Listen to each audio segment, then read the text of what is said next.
Do you ever feel like you're going through the motions of life but not actually living?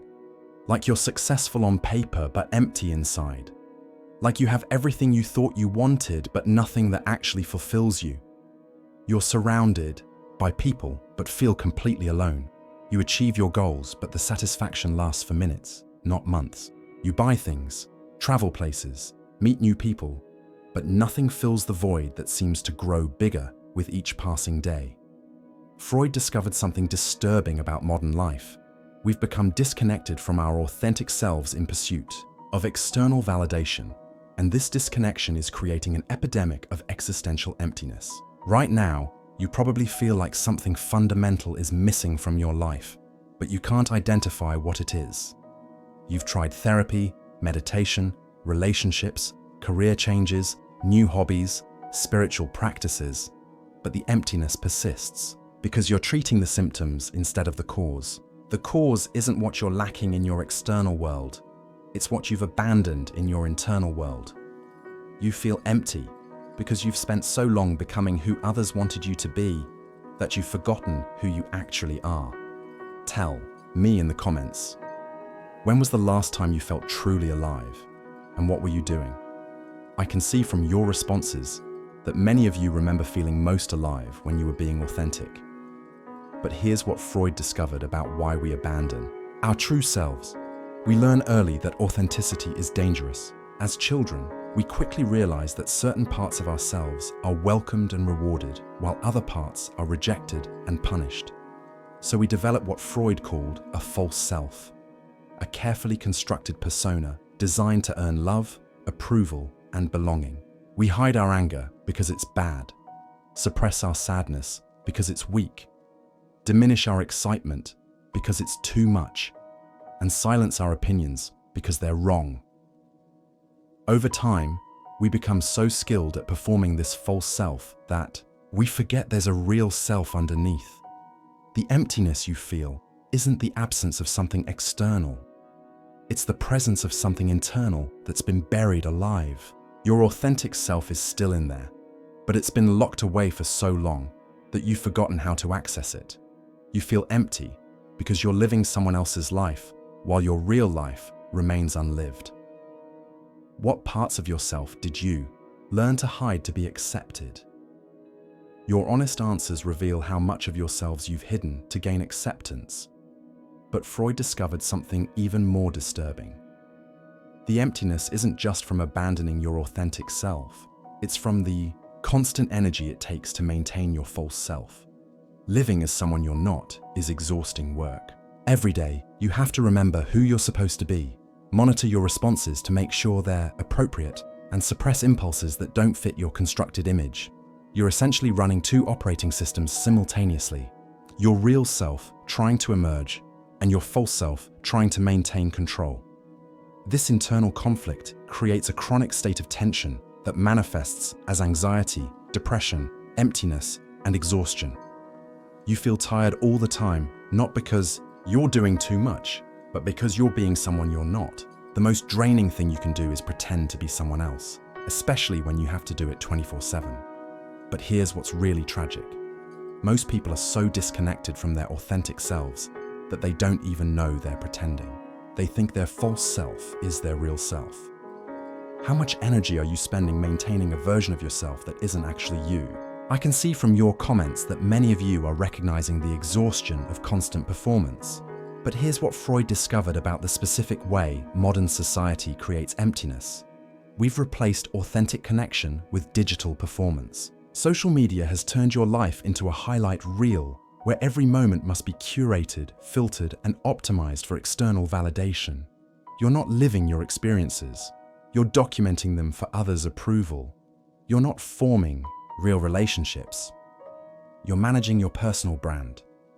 You're not expressing your thoughts. You're crafting posts for maximum engagement. This constant performance creates a devastating disconnection from reality. You start to see yourself through others' eyes instead of your own. You begin to value yourself based on likes, comments, shares, and followers instead of your own internal compass. You lose touch with what actually matters to you because you're so focused on what matters to others. The emptiness you feel is the void between your performed life and your real life. You're living for the algorithm instead of for yourself, and the algorithm doesn't care about your soul. When did you stop living your life and start performing it? Your responses reveal how performance has replaced authenticity in your daily lives. But Freud discovered another crucial aspect of modern emptiness. We've become addicted to distraction to avoid feeling the void. You fill every moment with activity, entertainment, work, shopping, eating, scrolling, anything to avoid sitting alone with your thoughts. But distraction doesn't eliminate emptiness. It just postpones the reckoning.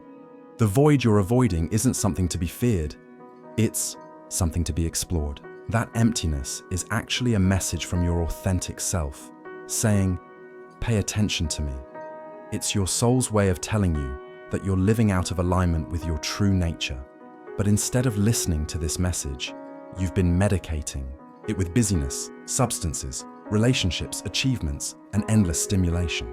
You're so afraid of being alone with yourself that you've forgotten what it feels like to actually be yourself. The emptiness isn't the problem. The avoidance of emptiness is the problem. You can't heal what you won't feel, and you can't find yourself if you're constantly running from yourself. What are you really running from when you refuse to sit in stillness? I can see from your answers that you're recognizing how distraction has become a way to avoid self-confrontation. But here's what Freud discovered about filling the void. You can't add something to your life to cure emptiness. You have to subtract the things that are creating it. The emptiness isn't an absence that needs to be filled. It's a presence that needs to be acknowledged. You don't need more experiences, relationships, achievements, or possessions. You need fewer masks, less performance, reduced people-pleasing, and decreased self-abandonment. The path out of emptiness isn't addition, it's subtraction. It's removing the layers of conditioning that have covered your authentic self, like sediment covering a diamond. Every expectation you release, every should you abandon, every performance you drop, brings you closer to the person you actually are underneath all the pretending. This process isn't comfortable because your false self will fight for its survival. It will tell you that being authentic is dangerous, that you'll be rejected, that you'll lose everything you've built. But what you'll actually lose is everything that was never really yours to begin with. The relationships that required you to be fake, the achievements that came from someone else's dreams, the lifestyle that was built on others' expectations. What would you subtract from your life to make room for your authentic self? Your insights about subtraction over addition reveal deep understanding. But here's what Freud discovered about the ultimate cure for emptiness. You have to develop a relationship with your inner world that's as rich as your relationship with the outer world. Most people are experts on everything external. They know celebrities' lives better than their own emotions. They understand social dynamics better than their own psychology. They can navigate complex technology but can't navigate their own thoughts. The emptiness comes from being a stranger to yourself while being an expert on everyone else. You need to become curious about your inner landscape, the way you're curious about the outer world. What triggers you and why? What patterns do you repeat and where did they come from? What dreams did you abandon and what would it take to reclaim them? What does your authentic voice sound like when it's not filtered through others' expectations? This isn't navel-gazing or self-obsession, it's self-discovery. And self-discovery is the antidote to emptiness, because you can't feel empty when you're full of yourself. Not in an egotistical way, but in an authentic way. The relationship with yourself is the most important relationship you'll ever have, because it's the lens through which you experience everything else. How well do you actually know yourself beyond your roles and responsibilities? As we conclude this deep exploration into the psychology of emptiness, I want you to understand something profound that Freud discovered. Emptiness isn't a problem to be solved. It's a doorway to be walked through. That void you've been trying to fill, avoid, or fix is actually an invitation from your soul to come home to yourself. The emptiness is showing you exactly what's missing. Not external achievements or possessions, but internal connection and authenticity. Every moment of emptiness is your authentic self knocking on the door, asking to be let back into your own life. The tragedy isn't that you feel empty. The tragedy is that you've been taught to fear emptiness instead of explore it, to fill it instead of feel it, to run from it instead of run toward it. But emptiness, when approached with curiosity instead of fear, becomes the most profound teacher you'll ever have. It shows you what matters and what doesn't, what's real and what's performance, what feeds your soul and what starves it. The goal isn't to eliminate emptiness, it's to transform your relationship with it. Instead of seeing it as evidence that something's wrong with you, see it as evidence that something's right with you. Your authentic self is still alive and fighting to be expressed.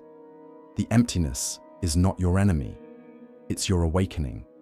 And once you stop running from it and start listening to it, you'll discover that what you thought was a void was actually a doorway, and what you thought was missing was actually just hidden.